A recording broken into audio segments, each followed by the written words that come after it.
Wäsch den Stift, wann die mats. Aber würde es nicht viel besser sein, ein Bild zu malen, oder einen Brief zu schreiben, oder einen Kek zu backen, einen Garten zu machen, oder den Unterschied auszufinden von was mir jankert oder was mir fehlt. Wäsch den Stift, wann die mats. Aber du hast nicht viel Zeit.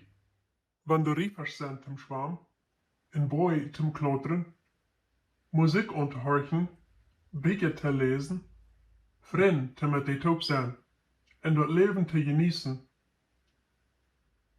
Wäsch den Stift, wann die mats. Aber du hast eine schöne Welt bieten.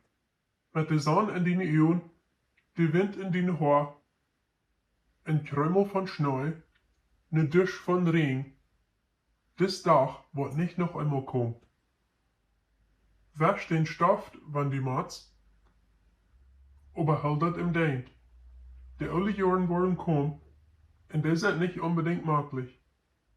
Und wenn die Ursprung von hier gehen, und die Wasch von hier gehen, die selbst wirst auch Stoff merken.